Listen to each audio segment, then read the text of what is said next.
Hello दोस्तों, कैसे हो आप सब। सीपीसी का मैं लेक्चर आपको पता है मैंने चलाए हुए हैं, तो सीपीसी के जो थर्ड सेकंड लेक्चर है आज, और वो स्टार्ट में कर रहा हूँ। बेसिकली इससे पहले मैंने पढ़ाया था, आपने देखा होगा, यू बी जस्ट ए बी रेमेडियम where there is right there is remedy. उसके अलावा मैंने बताया था सब्जेक्ट मैटर का मीनिंग। तो सब्जेक्ट मैटर मैंने आपको बताया था प्रोप्राइटरी राइट जो होते हैं, या फिर बहुत सारे राइट जो होते हैं, जैसे कॉन्ट्रेक्चुअल राइट होंगे या फिर मैरिज से रिलेटेड राइट। तो सब्जेक्ट मैटर बेसिकली जिस चीज़ से रिलेटेड हम कंटेस्ट कर रहे हैं केस को। तीसरी चीज़ है, मैंने बताया था कॉज ऑफ एक्शन। तो कॉज ऑफ एक्शन मैंने बताया था कि बेसिकली ब्रीच ऑफ राइट। तो basically you are having certain right and there is some breach of that particular right, और जो ब्रीच होता है जैसे उस राइट का, वैसे ही एक कॉज ऑफ एक्शन अराइज हो जाता है। बेसिकली एक रीज़न अराइज हो जाता है आपको बेसिकली सिविल सूट फाइल करने का। ठीक है, तो उसके बाद मैंने आपको बताया था कि जब हम सीपीसी पढ़ रहे होते हैं तो सीपीसी का बेसिकली मतलब ये होता है कि CPC is a procedural law. और प्रोसीजरल लॉ की बात करें तो इंडिया में मैंने 4 प्रोसीजरल लॉ आपको बताए थे। सीपीसी, सीआरपीसी जिसे हम बीएनएसएस बोलते हैं, इसके अलावा एविडेंस जिसे हम बोलते हैं भारतीय साक्ष्य अधिनियम, या फिर मैंने आपको बताया था इंडियन लिमिटेशन एक्ट। तो ये 4 प्रोसीजरल लॉ है। उसके सिवा जितने भी लॉ हैं वो सारे के सारे सब्सटैंटिव लॉ इंडिया में। तो प्रोसीजरल लॉ की बात करें तो 2 तरह के कोर्ट प्रैक्टिस हमने कोर्ट में ज़्यादा से ज़्यादा चलती हुई देखी है। तो एक होती है सिविल प्रैक्टिस, एक होती है क्रिमिनल प्रैक्टिस। जब हम सिविल प्रैक्टिस की बात कर रहे होते हैं तो उस कंडीशन में जब हम सिविल कोर्ट में जाते हैं, और सिविल कोर्ट में जो सिविल कोर्ट जो प्रोसीजर फॉलो कर रहा होता है वो सारा का सारा procedure CPC civil procedure code में दिया हुआ है। लेकिन मैंने आपको बताया था कि जब भी हम कोई एक्ट पढ़ रहे होते हैं, जैसे मैंने आपको एग्जांपल दिया था कि अगर हम हिंदू मैरिज एक्ट पढ़ेंगे तो हमें सबसे पहले पता होना चाहिए कि हु इज़ हिंदू। तो हिंदू बेसिकली उसकी डेफिनेशन सेक्शन 2 या 3 सेक्शन में दी होती है। तो ऐसे ही हम बहुत सारे सेक्शन देखेंगे। तो ऐसे ही जब हम सीपीसी पढ़ते हैं तो सीपीसी को पढ़ने के लिए कुछ बेसिक जो इंटरप्रिटेशन क्लॉज हैं वो हमारी दी हुई है सेक्शन 2 में। उसके अलावा कुछ बेसिक टर्मिनोलॉजी ऐसी है कि जो आपको सीपीसी पढ़ते हुए समझ में आनी चाहिए। तो बेसिकली मैंने अभी तक क्या पढ़ा है और मैं क्या कवर करने वाला हूँ अभी इस आज की लेक्चर में, वो आपको बता देता हूँ। तो पहली चीज़ मैंने आपको पढ़ाई है वो है कॉज ऑफ एक्शन। दूसरी चीज़ मैंने आपको बताई थी, और इससे भी पहले अगर मैं बताऊं तो मैंने बताया था यूबी जस्ट एबी रेमेडियम। ये मैंने आपको बताया था। मैं एक बार फिर से रिवाइज करा दूंगा थोड़ा जल्दी इसको। इसके सिवा मैंने आपको थर्ड चीज बताई थी subject matter. Subject matter. Fourth मैंने जो आपको बताया था वो था मैटर इन इशू। तो ये सारे के सारे जो प्रोविजन है वो मैंने लास्ट क्लास में बताए थे। तो अगर आप सीपीसी स्टार्ट कर रहे हो, क्योंकि सीपीसी बहुत वास्ट लॉ है और सब कहते हैं कि सीपीसी सबसे मुश्किल लॉ है, हमें समझ नहीं आता सर। तो सीपीसी इसलिए समझ नहीं आता क्योंकि हम कुछ बेसिक टर्मिनोलॉजी वो पढ़ते ही नहीं है सीपीसी पढ़ने पहले। तो जब भी हम सीपीसी पढ़ रहे हैं 4 तो चीज़ें ये पढ़ेंगे, उसके अलावा मैं 3 चीज़ें आपको और बता देता हूँ। तो सबसे पहली चीज़ है जो हम इसके बाद पढ़ेंगे वो पढ़ेंगे पार्टीज। पार्टीज की बात करें तो जैसे हमने देखा होगा प्लेंटिफ, डिफेंडेंट या पिटिशनर, डिफेंडेंट या एप्लीकेंट, डिफेंडेंट, ये हम पढ़ रहे होते हैं। इसके सिवा हम इसमें देखेंगे बेसिकली रिलीफ। रिलीफ हम देखेंगे। और नेक्स्ट जो चीज हम देखेंगे वो होता है बेसिकली टाइटल। तो आप एक चीज मान के चलो कि जब भी आप सीपीसी पढ़ना स्टार्ट कर रहे हो और अगर आपने इन सब चीज़ों का मीनिंग नहीं देखा, अगर आप ये चीज़ें जितनी भी लिखी हुई हैं इन चीज़ों के मीनिंग के बारे में आपको नहीं पता, तो सीपीसी समझ नहीं आएगी। तो बेसिकली सीपीसी की जब हमको लैंग्वेज पकड़नी है तो हमको पता होना चाहिए कि CPC is basically a civil law, civil procedural law. दूसरा, अगर हम बात करते हैं किसी भी राइट के, जो कोई भी हमारा सिविल राइट जब ब्रीच होता है तो उसके जो ब्रीच होने पे जब हमको रेमेडी मिलती है, उस रेमेडी को हम किस प्रोसीजर के थ्रू लेंगे, तो वो प्रोसीजर लिखा हुआ। और ये मैगजीन जो बोलता है कि where there is right there is remedy. तो राइट की बात करें तो राइट आपके सब्सटेंटिव लॉ होते हैं और जो रेमेडी होती है वो आपको प्रोसीजरल लॉ फॉलो करके मिलती है। तो CPC is basically for the purpose of restoration of civil rights. तो सिविल राइट आपको सीपीसी का प्रोसीजर फॉलो करके मिलते हैं। दूसरी चीज मैंने आपको बताई थी कॉल ऑफ एक्शन। तो कॉल ऑफ एक्शन एक सिंपल सी बात है कि आपके पास बहुत सारे राइट हैं, जैसे आपके पास फंडामेंटल राइट्स हैं, आपके पास लीगल राइट्स हैं, आपके पास ह्यूमन राइट्स हैं, या आपके पास बहुत सारी स्टेचुटरी एक्ट्स जो एक्ट्स हैं उनसे बहुत सारे राइट मिले। जैसे आपको हिंदू सक्सेशन एक्ट से मिले हैं, मुस्लिम वुमेन्स को भी, जैसे अभी Saira Bano versus union of India case हुआ था उसमें ट्रिपल तलाक पे भी अलग सब्सटेंटिव राइट क्रिएट हो गए। तो बहुत सारे राइट हमारे पास होते हैं। तो जैसे ही हमारे राइट है वो अगर ब्रीच हो जाएंगे, जैसे ही अगर राइट ब्रीच होंगे तो एक कॉज ऑफ एक्शन अराइज हो जाता है। मैं अगर आपने लास्ट क्लास कर देखी तो प्लीज लास्ट क्लास देख लेना। तो जैसे ही हमारा कॉज ऑफ कोई भी राइट ब्रीच होगा तो कॉज ऑफ एक्शन अराइज हो जाएगा और बेसिकली हमारे पास एक राइट आ जाएगा to initiate legal action against any individual who has breach my certain particular civil right basically. So that is cause of action. तीसरी सब्जेक्ट मैटर की मैं बात करूं तो सब्जेक्ट मैटर क्या होता है, देखो अगर सब्जेक्ट मैटर में आपको बताऊं, सपोज करो ए ने बी का मर्डर कर दिया तो ये तो एक क्राइम होगा। तो crime is not the subject matter of CPC. या ए ने बी के घर पे चोरी कर ली तो it is not the subject matter of CPC. तो ये तो कहां जाएगा, बीएनएसएस में जाएगा। तो कोई भी क्रिमिनल कोर्ट अगर किसी एक ने जिसने बी का मर्डर किया उसको पनिश करेगा तो भारतीय नागरिक सुरक्षा संहिता जिसे हम सीआरपीसी बोलते हैं उसका प्रोसीजर फॉलो करके पनिश करेगा। लेकिन अब सीपीसी की बात करें तो सीपीसी किसकी बात करता है, तो सीपीसी इंडिविजुअल सिविल राइट की बात करता है। तो हमारे पास बहुत सारे राइट्स होते हैं, जैसे मेरे पास कॉन्ट्रेक्चुअल राइट्स है। सपोज करो मेरे पास कॉन्ट्रेक्चुअल राइट है कि मैं स्टूडेंट हूँ और मेरे टीचर ने मेरे से पैसे ले लिए और मेरे को कॉन्ट्रैक्ट नहीं पढ़ा रहा है, तो उस कंडीशन में मैं उसके अगेंस्ट में सूट फॉर स्पेसिफिक परफॉर्मेंस लेके कर सकता हूँ। मेरी प्रॉपर्टी है उस पर किसी ने कब्जा कर लिया, उसको इविक्शन के लिए उसे बाहर निकालने के लिए, पोजीशन रिस्टोर करने के लिए अपनी, मैं उसके अगेंस्ट में सूट लेके आ सकता हूँ। तो जब एक इंडिविजुअल एक दूसरे इंडिविजुअल के अगेंस्ट में केस कर रहा होता है तो उसे बोलते हैं सिविल राइट। अब मुद्दा ये आता है कि सर जब हम सीआरपीसी पढ़ते हैं तो उसमें state versus A, state versus B, state versus C होता है और सीपीसी में A versus B, B versus A ही से सब चलता रहता है। देखो होता क्या है कि one who seeks equity must be vigilant. अगर आपको इक्विटी चाहिए, अगर आपको अपने राइट रिस्टोर करने हैं तो you must have to be vigilant. अगर आपको अपने राइट चाहिए तो ये सीपीसी, इसलिए आपने देखा होगा सिविल प्रोसीजर कोड में कभी भी स्टेट इंटरफेयर नहीं करता या स्टेट अथॉरिटी कभी भी इंटरफेयर नहीं करती। क्यों इंटरफेयर नहीं करती, क्योंकि it is the duty of that individual whose right has been breached by some other individual. तो मेरे अगर राइट मेरे को रिस्टोर करने हैं तो ये पूरा का पूरा मैगजीन बोलता है one who seeks equity must be vigilant. तो इसलिए मैं आपको बोल दूं कि जो सब्जेक्ट मैटर की बात मैं कर रहा हूं तो बेसिकली सब्जेक्ट मैटर अलग अलग हो सकते हैं। जैसे प्रोप्राइटरी राइट हो सकते हैं, प्रोप्राइटरी राइट मतलब प्रॉपर्टी से रिलेटेड राइट। कॉन्ट्रेक्चुअल राइट हो सकते हैं, कॉन्ट्रैक्ट से रिलेटेड। उसके अलावा मैं बात करूं पर्सनल लॉ हो सकते हैं, जैसे मैरिज वगैरह हो गया, पर्सनल राइट हो सकते हैं। तो सब्जेक्ट मैटर अलग अलग होते हैं। सब्जेक्ट मैटर की मैं बात करूं तो सब्जेक्ट मैटर अलग अलग होते हैं बहुत सारे। तो सीपीसी बेसिकली, लेकिन सब्जेक्ट मैटर भी जब आप भी पढ़ो तो कभी भी इसमें कोई क्राइम नहीं आएगा। अब क्राइम कैसे आ सकता है वो भी मैं आपको एक्सप्लेन करूंगा कि क्या सीपीसी में हम क्राइम के अगेंस्ट में भी कोई रेमेडी ले सकते हैं, वो भी मैं आपको एक्सप्लेन करूंगा। लेकिन हमेशा सब्जेक्ट मैटर का आप याद रखना, सब्जेक्ट मैटर कभी भी प्रोप्राइटरी। अब मुद्दा ये आता है कि सर क्राइम कैसे सब्जेक्ट मैटर हो सकता है सीपीसी में।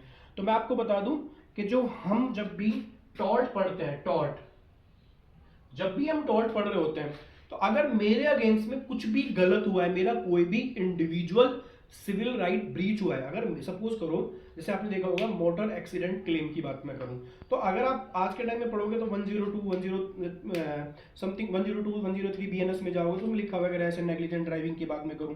लेकिन अगर सपोज करो एमएसीटी की बात मैं करता हूं, MACT motor accident claim tribunal की बात मैं करता हूं, तो एमएसीटी क्या बोलता है कि भैया जो आपके अगेंस्ट में गलत हुआ है that is the duty of the state to give punishment of the particular individual.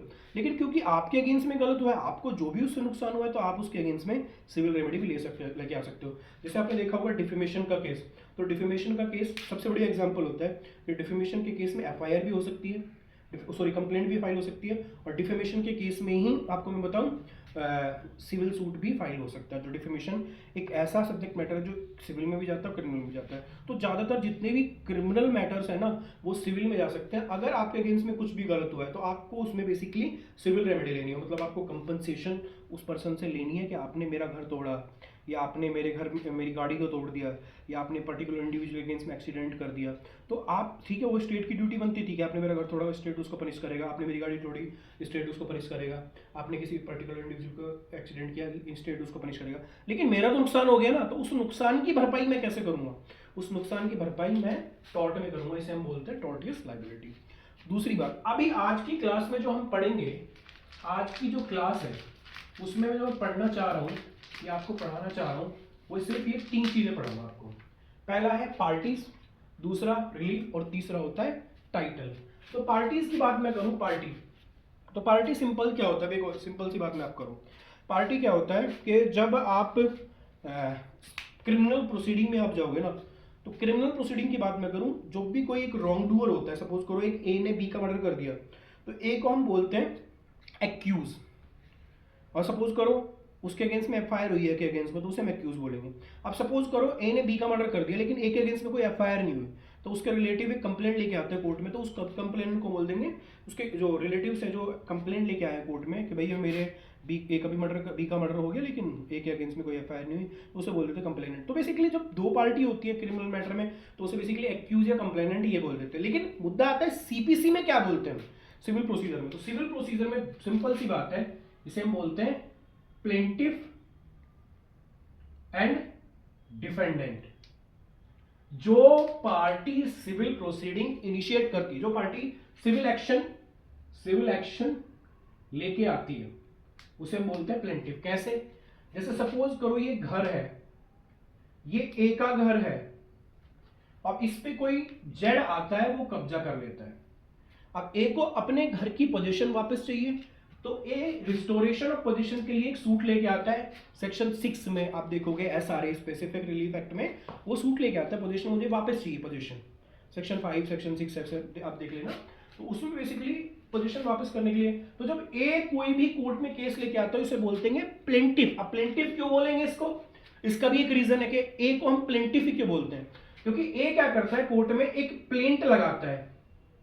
Plaint is the part of pleading, वो प्लीड करता है कोर्ट में कि this is my house and this house is in possession of Z, in wrongful possession of Z, so please help me to get the possession of this house back. तो मेरे को इस घर की जो पोजीशन है वापस दिलाओ।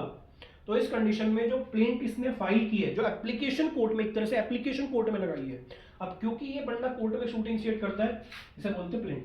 अब सपोज करो प्लेंट इसने फाइल कर दी, जेड बोलता है नहीं नहीं नहीं जज साहब ये घर तो ए का नहीं है, ये घर तो मेरा है, तो प्लेंट इसने फाइल कर दी। अब ए ने इसने रिप्लाई फाइल किया WS, इसे बोलते हैं रिटर्न स्टेटमेंट, इसे बोल देंगे डिफेंडेंट। तो जो पार्टी सिविल एक्शन लेके आती है उसे हम बोल देते हैं प्लेंटिफ। क्यों? Basically he had filed a plaint in the court, तो उसने एक प्लीडिंग फाइल की जिसे हम प्लेंट बोलते हैं, इसलिए हम प्लेंटिफ बोल देते हैं इसे। दूसरी पार्टी है जो डिफेंड कर रही होती है अपने आप को कि जज साहब नहीं, this is my house and A is claiming wrongfully, तो उस कंडीशन में उसे हम बोल देंगे डिफेंडेंट। ठीक है, ऐसे ही इसको हम बात करें, आपने देखा होगा, ऐसे ही जब आप बात करें, जब आप HMA के मैटर में जाओगे, हिंदू मैरिज एक्ट में जाओगे, हिंदू मैरिज एक्ट में इस पार्टी को A वर्सेस B अगर केस है, अगर ये A हस्बैंड है और B वाइफ है, तो A को हम बोल देते हैं बेसिकली पिटिशनर और इसको हम बोल देते हैं रेस्पोंडेंट। क्यों? क्योंकि ये एक पिटिशन फाइल करता है कोर्ट में, ये एक पिटिशन फाइल करता है कोर्ट में कि I am seeking divorce against this particular lady, please provide me right, और ये रेस्पोंडेंट है, तो अल्टीमेटली तो इसे बोल देते हैं। अभी ये मैटर सिविल चल रहा है, पहले वाले में मैटर सिविल था, जब प्रॉपर्टी वापस चाहिए थी, ये भी मैटर सिविल है, लेकिन इसमें हम बोल देते हैं पिटिशनर रेस्पोंडेंट। ऐसे ही अगर आप जाओगे आर्बिट्रेशन में, आर्बिट्रेशन जैसे मैटर में, तो इसे हम एप्लीकेंट बोल देते हैं और इसे हम रेस्पोंडेंट बोल देते हैं। ठीक है, ये बोलते हैं, तो इसे बोलते हैं पार्टी। तो मैं तभी जब भी आपको बताया था कि आप नेचर ऑफ पार्टी देख के समझ जाओगे कि कौन सी सिविल केस के कोर्ट में चल रहा है। तो मैंने आपको बताया प्लेंटिफ और डिफेंडेंट, पिटिशनर रेस्पोंडेंट और एप्लीकेंट रेस्पोंडेंट, ये तीन पार्टी बेसिकली होती है।